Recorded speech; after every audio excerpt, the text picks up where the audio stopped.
So we first opened, 15 years ago as a sole proprietorship, and we went that way for a little while. Then I wanted to incorporate for different reasons, because the more people I had working here, the more reasons there was to incorporate, because it wasn't just me doing the work anymore. So we incorporated about, I guess it's about 3 years ago now. And that was sort of like rebooting the business, so to speak. And it's been good since then. It was good leading up to that, but it's better. It's more organized. It's a little tighter ship. Yeah. Like the accounting is tighter, or the... Well, before it was like I never really knew what was going on with my business. It was more like money would come in and we'd buy stuff and we needed it, and we'd pay things out as we had to, and we paid our rent. And at the end of it all, there was maybe no money, but we got through it. And then, so it was a lot of that. It was really hard to track. Yeah. And by incorporating it, it has forced us to be tighter with our accounting and to be on it, like on a weekly basis. Like it's just, so it's been better for that. It did take a little getting used to. I noticed there's some tax advantages after a certain amount. Yeah, there is. I mean, I think there's definitely tax advantages, because I used to get hit with huge tax bills at the end of the year. And that was the other thing, is I would get hit with a huge tax bill, and I'd have to like work to get that paid off, only to finally pay it off and then get another huge tax bill the following year. But now that we're incorporated, the taxes are paid whenever, monthly or bi-weekly, and I should say bi-monthly, like twice a month. And then, so everything's kind of up to date. There's no big surprises at the end of the year. Right. So it's been good that way. So when you started, was there a lot of competition? There was a fair bit of competition.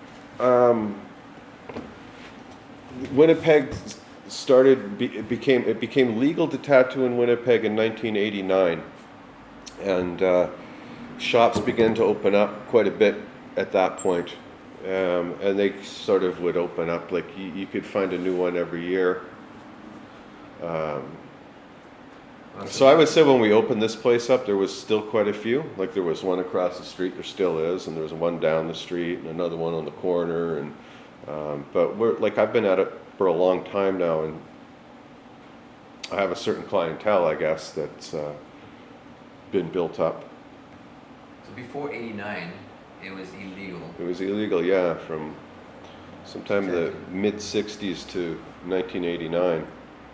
They had crazy rules, like you had to have a nurse on site to do tattoos, and you had to have a on-call doctor and all these other things. They didn't like it. They had a prejudice against tattooers, thinking that they represented bikers and troublemakers and things like that.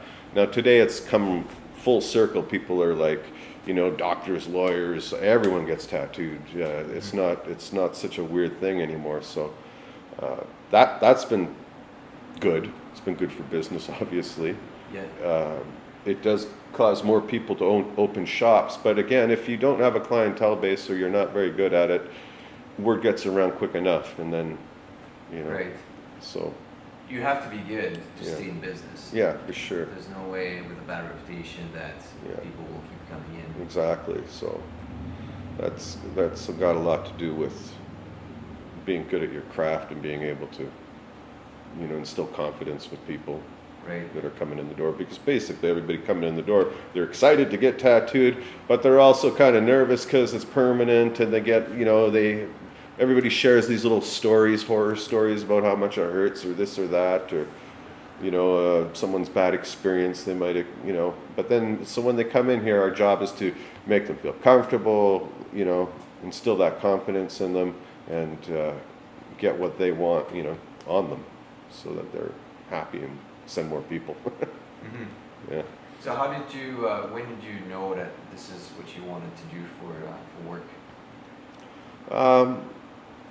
pretty young. Like, I liked tattoos since I was a young kid. I had an uncle that was in the Navy, and he had a few tattoos, and I always remember thinking those were pretty cool. And I asked him about how they were done, and he kind of told me in a way, trying to scare me off of them, told me that you get a tattoo, it's done with needles, you get a big scab, it hurts, and then the scab comes off and you have a picture. But to me, that was like the most exciting thing I'd ever heard, or interesting thing I'd ever heard. I'm like, wow, Backfired on it.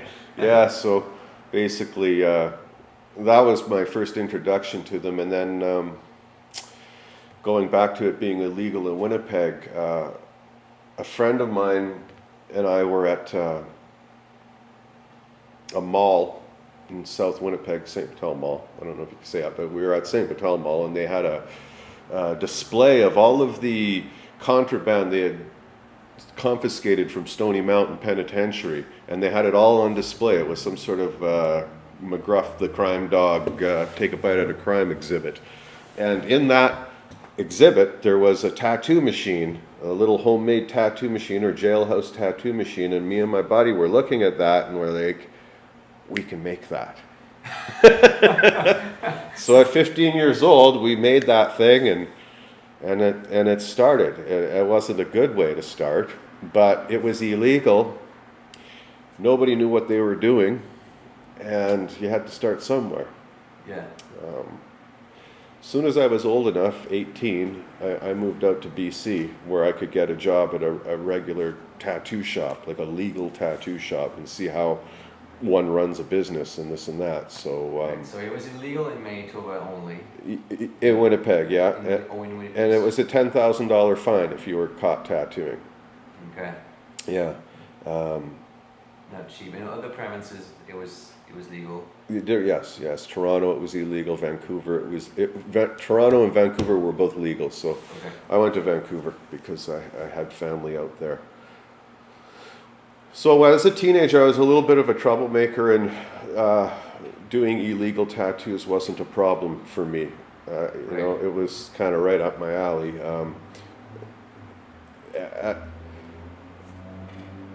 That leading into being a little bit of a troublemaker youth, I was allowed to get into some programs through school with assertiveness training and job experience, like going out and doing job interviews and and that helped me a great deal. I would say the assertiveness training really helped me to speak, because I was pretty quiet like most kids. I didn't really want to talk to people. I didn't really, especially adults or anybody that looked official. I didn't really want to have anything to do with them. But through that assertiveness training, it taught me to express myself, get what I want, and That was a program offered through school? that was through school. It was, I can't remember exactly what it was. Yeah, they did like job skill training for kids that they thought were going to go nowhere. And I guess they figured I fell into that category. So I was in that program. Whereas, they would do role playing, where you would pretend you're the boss and someone would come in, you would do an interview, and then you'd watch yourself in your interview and you'd see, whether or not you fiddle with your fingers or look at your shoes, or if you could look at the person in the eye or this and that. And then you would review it and talk about how you could do it better and all of this stuff. So that really charged me up, because as a kid in school, a lot of it didn't make sense to me, or I didn't care about it because it wasn't practical. But when that assertiveness training was practical, and I could see how it could work for me, so that I could then look at somebody and tell them what I want without mumbling or trying to hide or whatever. So from there, I decided I needed to get out to BC and get into a shop where I could learn all of these things and sort of come back to Winnipeg, like once it became legal, which was right around the time I left. But it didn't make sense to me to get into a business where nobody knew what they were doing, because I thought, like, suddenly they made it legal here, and then all kinds of like kind of sketchy shops opened up that were, they weren't real businesses in my mind. So in BC, you were able to get professional training. Professional training from people that have been in the business for over 20 years at that point, which, you know, was a lot better than nothing. Yeah, yeah. And there I really learned. I stayed out there for about 10 years, and then in '99 I came back here and opened a business downtown.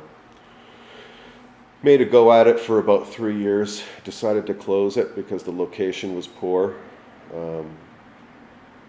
And then just about a year after that, we opened this place. So here we are now.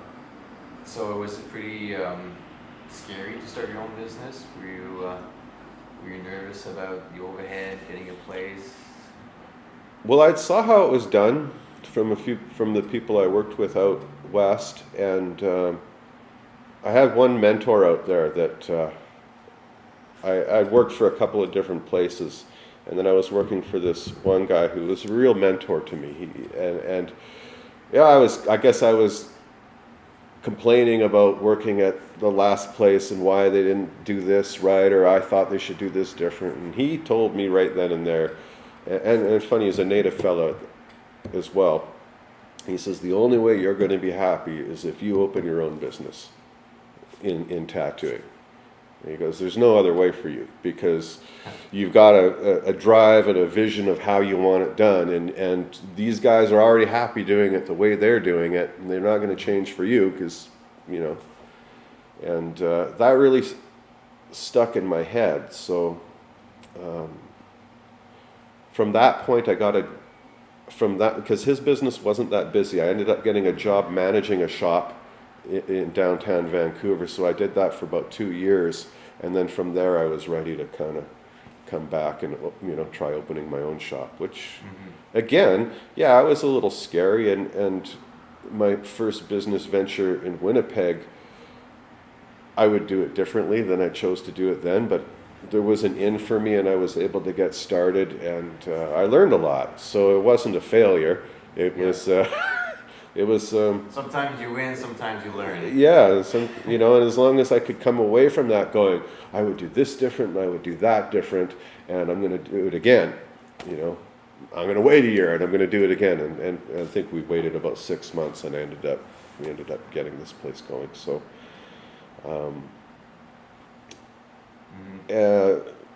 With this place, I've had a little more direction. It took a little while to, you know, in the beginning I was owner operator, and then from that I got another guy hired, and then it was the two of us. Then it was interesting because it took me probably about 4 or 5 years to learn to work with people. Because it's tricky when you're both doing the same thing, and people are coming in the door, and you got your way of doing it, and they've got their way of doing it. You don't always see eye to eye, but at the same time, you've got to be the boss. But you don't want, you know, I didn't want to like be the boss. I wanted to be one of the guys, and you know, so I tried that for a while, and I eventually found it just someone had to be the boss. Right. So there's been times where I've had to take that authority in the shop when I needed to, you know. Fortunately for me, I got really good people here today that are kind of all on the same ball, you know, same ballpark or whatever you want to call it. It's tough as a business owner sometimes to draw the line. And you are a friend with your employees. Yeah. But you need to draw the line between how much you're going to tolerate, because having employees, would you agree, it's almost like having kids. Yep. You'll get to the limit that you tolerate. Plus, we're always setting an example too. Always setting an example. So if we're setting a good example and we're on our game, that's awesome. But if we're having a rough year or a rough month, that can start rubbing off on the people around you, because they see it, they sense it, so that's probably conducting myself properly in front of people has been something I've had to learn the most, is to be, not freak out. They can freak out and tell me what their problem is, and that's cool. I'll listen. and then I got an idea where they're coming from. But for me, I sort of have to be careful about what I freak out about or where I freak out, because in my business, it's not the place to do it. You know, That's right. I have to show that I feel confident in what we're doing. And if I don't feel confident in what we're doing, then we need to have a meeting and figure out how to turn that around or get that back on track. Because the worst thing for a business to do is to start to drift. You start drifting off, and before you know it, things are piling up, and you go, whoa, how did this happen? Or when did that happen? Or what, so. Yeah, if you drift just a little bit, time catches up pretty quickly. It does, and and it's an easy enough thing to do, to get a little bit relaxed, because maybe things are going real smooth, and you get a little relaxed, and then suddenly, the next time you look around and go, whoa, things aren't as smooth as I thought they were. I got to get in there and tighten this up, or this or that. So what kind of advice would you give to a 20-year-old kid who's thinking about going to a business and maybe he hasn't found his passion yet, or he's just trying to get into something to make some money? A lot of people are a lot of youth are stuck in that spot where they know they want to do something but not sure what to do. Well, I think number one, they need to have a purpose. They need to know what that is. They need to make a decision to say, this is what I'm going to do, and then go forward with that. Like, you have to know what you want. If I look at you and say, hey, where do you want to be in a year, and you can't tell me, I'm going to lose interest pretty quick in you. But if you can tell me where you're going to be and it makes sense, and I get fired up, well, suddenly I believe in you, you're believing in yourself, and then there's an actual possibility that maybe you will go forward and succeed with whatever it is you want to do or be. But I think number one is to have that vision, and then two is to put in some work and make it happen. Surround yourself with people that have that in common, that are succeeding in that. Because, for me as a teenager, I hung around with a lot of guys that were hanging around, drifting. They weren't doing much. They were just, getting into trouble. And then when I got my idea that I wanted to be a tattooer, and that's what I wanted to be, well, I had focus, so I could focus on my drawing. And no matter what, like, I might have, before long, me being a troublemaking kid became less and less, because I was putting more and more effort into artwork and anything that would make me more of a tattooer. So by the time I did get to BC, I had a bunch of artwork ready to show when I walked into a shop. This is what I do, this is what I can do, this is what I want to do, this is where I see myself, and like, I was just full of that. So they were like, yeah, come on in, come aboard. And it was surprisingly easy once I had that set in my mind. But before I had that set in my mind, I didn't even know if I was going to be a janitor. Like, I didn't even know, like, but that decision. So it was number one, it was the decision. What do you want to be when you grow up? I want to be a tattooer. That was me.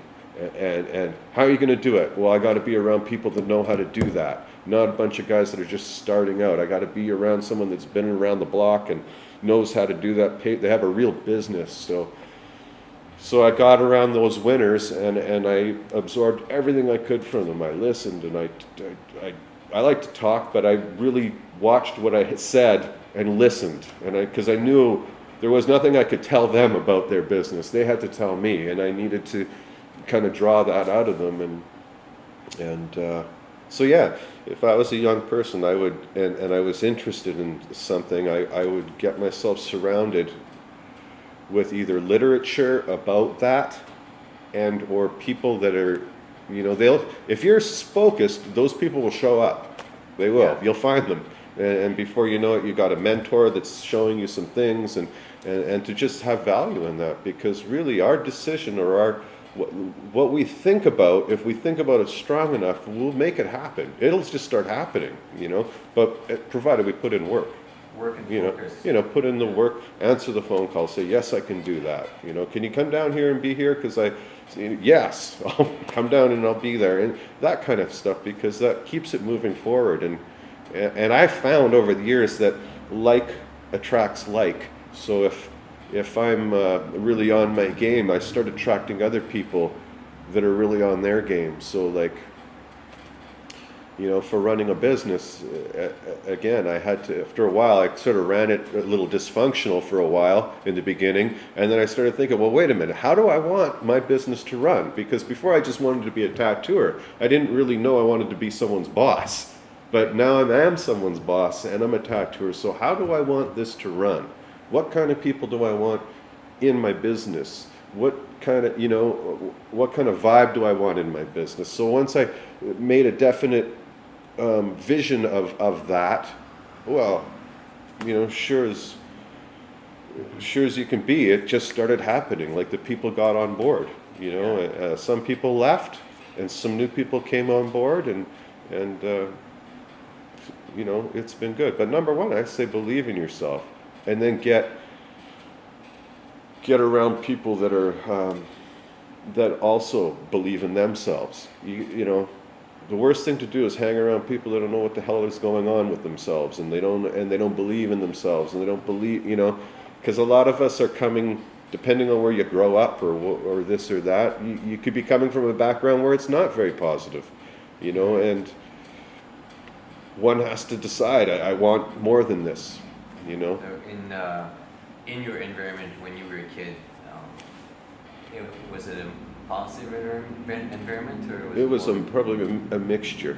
Yeah. It was a mixture. I would say I had a good neighborhood, a loving family. They really supported me artistically. Beyond that, they weren't. There wasn't. So you had to reach out. I really had to reach beyond my family. I had to look further than that. How do you say? You don't outgrow your family, but maybe you see the plateau they got to, and then you go, I want to go beyond that. Yeah. And if I had asked if I had gone to my dad for advice about, hey Dad, how do I do this? He didn't have enough together in his world to really give me the advice I needed. He would have told me to that ain't gonna happen. That's not gonna work out for you, or whatever. He wasn't a strong supporter in that way. So I kind of had to shut my mind off to my family's beliefs and go beyond that. And surround myself with people that believed in themselves, or that believed in me, because that's why I moved to Vancouver, actually, because I guess I was struggling with my old friends, my old hangouts. Right, it's hard to when you find your focus. Yeah. And you have your current group of friends who's. Well, they make fun of you. They tease you because they start saying, "Oh, you think you're better than me," or the peer pressure of well, why don't you want to come out and party, or why don't you want to stay out all night? Well, I got something to do. I got something I want to do. Well, that doesn't make. You can do both. It's no, I can't, because I need to believe in this vision, and. Mm-hmm. And that's not an easy thing to do for anyone. Well, you have to revisit it sometimes, because sometimes there will be the odd time where your friends will get you out, or you might make a wrong move because you had a low day where you didn't believe you could do it, and then just get back up as soon as you realize. If you realize you're laying down, just get back up. Yeah. Because no one else cares if you do. Yeah. Well, I guess some people do, but people like when you're doing well, and they don't care if you're not. If you're having a real struggle and blah, blah, blah, you could tell them that. They'll go, oh, okay. But in reality, they don't. That's not going to get me forward, telling you all my woes or whatever. Mm-hmm. To me, it's far better to drum up that inspiration on something that I'm excited about, whatever it might be. Because life is like a whole bunch of little projects, and you just sort of have to decide which project is the one that needs to be done first, and then throw all my focus into that project with if you got more people involved and you get them and you get that focused on, and when that's completed, you grab the next one that's there, because, in a year, there's probably 12 projects in a year, and then all these little ones too, that they all matter, but you got to know which one's number one, right? So I'm thankful that I had that knowledge, that knowledge was shared to me, the other thing I would tell a young person would be, don't be afraid to educate yourself. You don't need a piece of paper from somewhere saying you're educated. If you're continuing education with yourself, and I mean, now we got YouTube and we got videos, and you got, if you don't like to read, you got audio books. It's incredible what's available out there today in comparison to when I was growing up. If you were lucky, you would get a book in your hand, and if you like to read, you might read that book. But most kids, I wasn't a big fan of reading at a young age. But like today, you don't have to. Yeah, today, there's like all kinds of stuff available that'll kind of teach you to get focused and get stuff done and accomplish things. But yeah, number one, get yourself surrounded with people that believe in themselves, and that will rub off on you. Yeah. If we're hanging around with somebody that's like always bummed out about this, that, and the other thing, and that'll drag you down after 5-10 minutes of listening to them. And in fact, they'll actually suck all the good feeling right out of you, and they don't even mean to do it. It's just what they're doing. They light up a little bit when they see you because, hey, that guy's always feeling good. Well, I'm going to drag that out of him, and oh, now he's depressed. See you later. And away they go, and that's so. It's good to limit those people. I mean, sometimes those are family members, so you have to tolerate a certain amount of them because they're family and whatever. But your friends, man, we really could do well in realizing we have control in choosing our friends. Because our friends that's our choice. It's not like you don't get to choose family, but you get to choose your friends. So if you find yourself surrounded with negative people, that says something about how you feel about yourself. If you start turning that around, you get positive people around you, well, you're just naturally going to start feeling a little more positive and a little bit more hopeful and a little bit more like, yeah, I can do that. Or like, hey, I just met someone today and they inspired me this way, and now I'm, I mean, life is choices. So I think, I wish they taught that in school. I wish they would teach people just simple life management skills. Yeah. Because really, it really does come down to simple choices, right? There's a good, we all have a conscience, whether we listen to it or not, but we're all given the same thing. So we're able to make the right choices. And if you got a good gut feeling with something, you got to trust that. If you ignore it, you're going to revisit it later and go, fuck, I had that gut feeling, I should have listened to it. Every time, if you ignore it, it will happen where you go, oh, I should have listened to that. So, yeah. So with business, I find, it can be scary at times, but fear hasn't get me anywhere. If it's a cautionary fear, I might want to look at it, but I don't know. I feel that if it's a good idea and it's backed with some good facts that you can see, then go forward with it.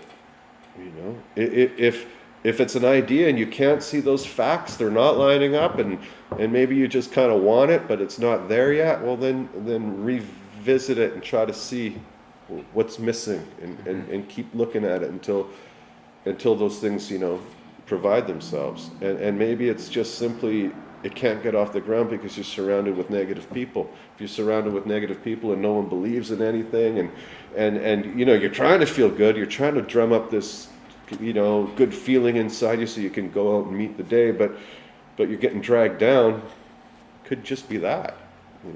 Spend a little time by yourself. I don't know, some people call it meditating or whatever, get focused and then say, okay, well, these opportunities are out there. Yeah. They're out there. They're just, some people don't see them. And then other people seem to see them and find them all the time. Well, those are the people I want to be around. or at least I want to model myself after, Mhm. you know. And I think once that choice is made in the mind, then you're going to go forward. You're going to succeed. Yeah. Because I'm not a super brilliant guy or anything like that. I've just know that like at a young enough age that I was taught a couple of tools or picked up a couple of tools that enabled me to believe in myself or fake it till I make it or whatever you want to call it. Well, you're very talented. Like you found your vision and you went for it, and I have a lot of respect for that. You know, not everybody have the guts to do that. Yeah. But I think maybe being a little bit of a troubled kid kind of helped you out in a way Yes. to really have the courage to just say, you know what, this is what I want to do, Yeah. and this is what I'm going to do. Right? Yes. And it's- Yeah. A lot of people with a lot of formal education won't go as far because they don't have that. They don't have that attitude. Yeah. And so you've become a really good role model. Well, a positive mental attitude's a big deal. It's a big deal because that's what's going to get you out of bed in the morning, and that's what's going to, you know, allow you to return a phone call or to. Because a lot of times it's just that if your vibration's low or if you've got a big headache and you need to lay down and sleep, maybe that's what you need to do. But if you don't have that headache and you're functioning well, then you got to get out there and take advantage of that because. Yeah. Well, thank you very much. This was very inspiring. Well, you're welcome. I guess we can